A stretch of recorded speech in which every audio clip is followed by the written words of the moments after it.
Welcome sa Dries TV. Kung interesado ka sa ganitong news, huwag kalimutang isubscribe ang ating YouTube channel. Maraming salamat! Welcome back again sa ating YouTube channel mga Kadabarkads, and for today's video, ang pag-uusapan natin ay tungkol sa mga importanteng ganap sa loob at sa labas ng Eat Bulaga. Napanood nyo ba mga Kadabarkads ang segment na The Age is Right kahapon na kung saan nagiyakan po ang Dabarkads natin sa kwento po ng isang cancer patient? Minsan na din pong nag-viral ang video nila na kung saan nagpakalbo na din po yung mga anak niya para masamahan siya sa labang ito, para ma-feel ni Mommy Lynn na hindi siya nag-iisa. Maraming naantig dito at lahat talaga nakaka-relate, kaya maging si Bossing naiyak na din, not once but twice. Ang Age is Right na segment, parang bawal judgmental na po ang atake. Hindi lang basta age ang pinag-uusapan, kundi ang buhay na kapupulutan po ng aral at kwento sa pang-araw-araw. Kung dati isang simple at boring ito sa mata ng marami, ngayon isa na ito sa favorite ng lahat. Sabi nga ni JB, a simple game of Age is Right parang wala lang nung una. Parang basta makagawa lang ng game. But now, we saw the development of this portion growing deep into every story of hardship, trials, battling and winning with shared to encourage others. Kudos Itbulaga. Sabi naman ni Marge, ang Age is Right, akala ng iba ay boring at walang sense. Pero tulad din ito ng bawal judgmental, nakakapag-share ang guest ng story nila, nakaka-inspire sa iba at nakakatulong din. At the same time, nakakatulong din ang EV na lalo sa mga celebrity or personality noon para magkaroon ulit ng exposure at mabigyan ng break sa TV. Binabash ng iba kasi daw walang SQ. Sa tingin ko naman po ang gusto lang mapanood ng iba ay sexy singers, hindi yung mga talent nila. Karamihan kasi sa nag-comment na naghahanap mga lalaki. Ang ibi naman sa tingin ko po, pag mag-come up ng new segment, iniisip nila kung paano makakatulong sa iba. Sabi pa ng isa, sino mga bashers ang ayaw ng segment na to? Sabi, boring naman na to, hinuhulaan lang naman ang age dyan, makapang-bash lang talaga, hindi lang basta about sa age, revealing to. Marami tayong nalalaman na untold stories, kilala man o hindi ang taong huhulaan ng age. May mga masasaya, mga nakakatawa, may nakakaiyak at may mga nakakaantig na kwento tulad nito. Nakaiyak kanina yung episode na to. So yan po yung ilan sa talaga namang komento ng mga casual netizen na unti-unti na po talaga nilang nagugustuhan at minamahal ang The Age is Right. Samantalang habang nagbabiral ang Age is Right, unti-unti namang hindi na nakikita ang mga singing queens sa Itbulaga, but still, may mga ganap naman sila pag may mga event ang Media Quest. Nakakalungkot, nakakamiss, pero andun pa rin ang pag-asa nating makabalik sila muli sa Itbulaga stage araw-araw. Sa S. Eugene, nag-a-affiliate na lang. Katunayan yan kahapon, nag-share siya ng isang product na kung saan ay mabibili sa TikTok account niya. Sa SQA naman, minsan nagla-live selling. Pero kahit ganun pa man, at least hindi na din naman sila talo dahil nakilala na ang pangalan nila, kung baga kahit anong gawin nila, meron at merong sosuporta.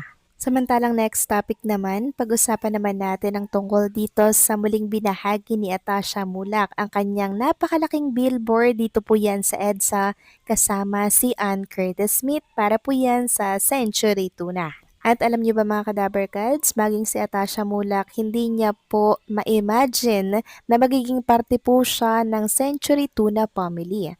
Sabi niya nga dito, a few months ago I received a call to be part of a new family, but much more than that, to become a Century Tuna Superbuds at a time when I had just broken 3 bones in my foot and could not walk. I started with what I could control, which was my diet with high protein meals and focusing on healthy food. Slowly, I worked my way back and began strength training with Arnold, who I would like to thank for bringing back fitness into my life like no other. What felt like a challenge turned into a blessing. It gave me a purpose during my recovery and something to strive for. I held onto this blessing and opportunity with so much gratitude because growing up, I would always see Century Tuna ads and promotions, admiring the strength, discipline, and confidence as a brand and family. So being here now and to part of Century Tuna family, it truly feels like a pinch me moment. After endless hours in the gym, month of discipline, Century Tuna and hard work, here we are, lakas makas super bud. I am filled with so much gratitude and truly humbled by all the love and support since the Century Tuna campaign. Lunch. Maraming salamat from the bottom of my heart. I love you all.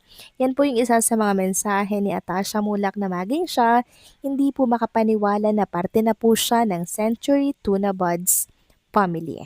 Samantalang next topic naman, pag-usapan naman natin ang tungkol dito sa isang noontime show na nagsara na at nagpaalam na mga Kadaver Gods. Sabi nga dito, isang emosyonal na linggo para sa mga netizens at kapamilya online dahil kanina March 22 ay napanood na ang farewell episode ng I Want ASAP matapos ang 7 taon ng pagbibigay ng saya, musika at exclusive backstage kulitan. Opisyal nang nagtapos ang itinuturing na interactive digital companion show ng longest-running noontime musical variety show sa bansa. Dahil sa balitang ito, bumuhos ang mensahe ng mga netizens na nabahagian ng saya tuwing linggo at nagpapasalamat sa programang naging bahagi na ng kanilang weekend routine. Inilunsad ang programa bilang isang digital first companion show para sa ASAP natin to sa pilot episode nito. Ipinakilala ang mga original hosts na sina Robby Domingo, Danny Pangilinan, Maymay Entrata at Edward Barber. Eksklusibo itong napanood sa platform na iWant, nakilala na ngayon bilang iWant TFC.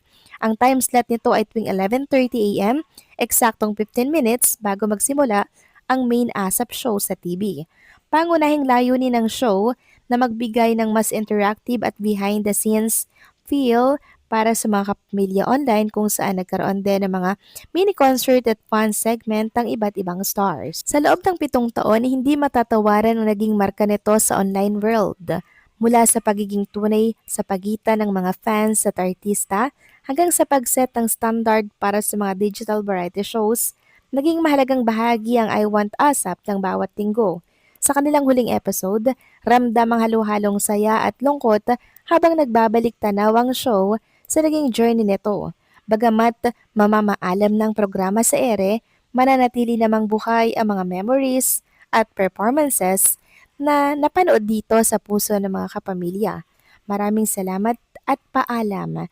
I Want ASAP. Ikinalungkot po ito ng maraming mga kapamilya dahil sa loob nga naman po ng 7 years na puno ng kulitan, iyakan at kasiyahan, magpapaalam na po ang itinuring nila na interactive digital companion show, ang longest running noontime musical variety show sa bansa. So kayo ba mga Kadaver Gods, anong masasabi ninyo dito? Please comment down below.